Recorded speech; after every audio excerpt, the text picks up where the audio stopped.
की नहीं है, वो तो वही है, वो तो कोई होगा। अब तो दास तुम्हारा, अब तो दास खड़ा है। इस दास के लिए आज्ञा सम्म सुसाहिब सेवा आयस का कहीं किरमुई। आप इस दास को आदेश करो कि आप स्वामी हो और ये दास है। तो आप इस सरल बात को समझने में इतना समय लगा रहे हैं, ये आपकी बुद्धि पर निर्धारित है। आपने कहा कि ये जो धनुष तोड़ा गया है बेटा, ये अधर्म का काम किया गया है और निज स्वार्थ का काम किया गया है। देखो महाराज, यहाँ स्वार्थ एक शब्द आपने दिया, निज स्वार्थ। ये निज स्वार्थ क्या है? स्वार्थ बहुत चौपाइयां बढ़ी जाती है, पर ये निज स्वार्थ क्या है? मैं फिर ये थोड़ी थोड़ी मरता है, इससे ध्यान देना है। नहीं तो आयस का में क्या प्रस्ताव ने उत्तर नहीं दिया क्या?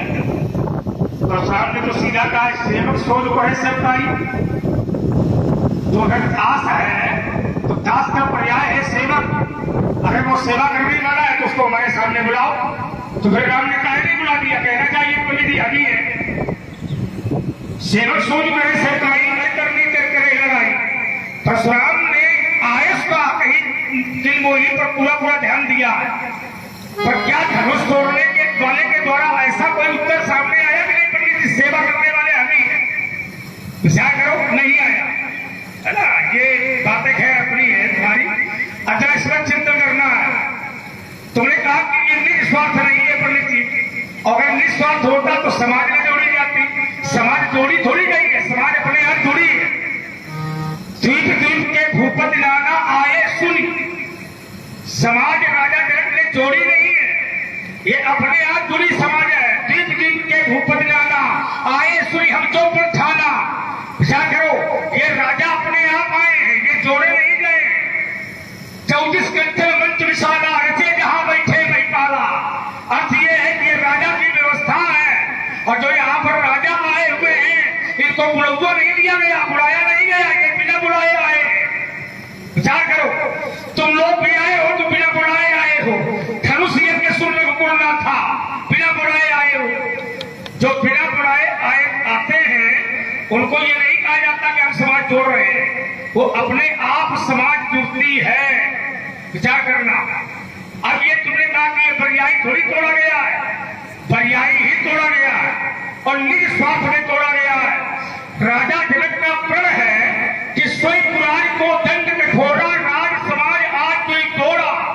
जो शंकर के धनुष को तोड़ेगा उसके साथ मैं अपनी बेटी का विवाह करूंगा, और यदि नहीं तोड़ेगा तो नहीं करूंगा।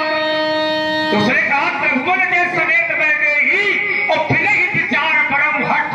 हट माने जबरदस्ती, जबरदस्ती विवाह करूंगा। विचार करो। अब तुमने कहा कि इसमें क्या ये गलत है? गलत है, क्योंकि सीता भी इसके विरोध में है। आहा ताक दारुल हट्ठानी और समझत नहीं के खुलाव न हानि। सीता भी विरोध में है, यहाँ के मिथिला की नारियां भी विरोध में है। सच परंत परिणाम न कदई और फिर भी बस हठ अविवेक ही भगई। एरी सखी, ये राजा जनक ये प्रण नहीं छोड़ रहा, ये जबरदस्ती शंकर के धनुष को तोड़वा रहा है, इसकी बुद्धि खराब हो गई है। क्या मतलब है इसका भाई? अर्थात ये निकल के आया कि शंकर का धनुष जबरदस्ती तोड़वाया जा रहा था। क्या करना, मिथिला का कोई साधु ये नहीं चाहता था कि शंकर का धनुष तोड़वाया जाए। समझो, फिर भंजो भव धनुष विसारा मेली सी अंक बुरमाला। फिर भंजो माने बिना तोड़े ऐसा कार्य किया जाए, शंकर के धनुष को न तोड़वाया जाए। अर्थात ये है कि निज स्वार्थ है। और रही बात राजा की समाज तोड़ने की, तो राजा ने समाज अपनी स्वयं तोड़ी है। राजा जनक ने जब ये जाना कि भूख साहब से एक ही मारा लगे उठावन तरह निकारा, तो राजा जनक की बुद्धि खराब हो गई। बोले जनक रोष दिवसाने, अब जन को माखे भटमानी वीर विहीन मही में जानी। तजहु आस निज निज ग्रह जाऊ और लिखा न विधि बैरे विवाहु। तो मैं थोड़ी कह रहा हूं, तो मानस कह रही है कि राजा जनक ने कहा कि अब मेरी बेटी का विवाह नहीं होगा, अब धनुष नहीं टूटेगा, अब यहां से जाओ। ये किसने कहा? ये जनक ने कहा।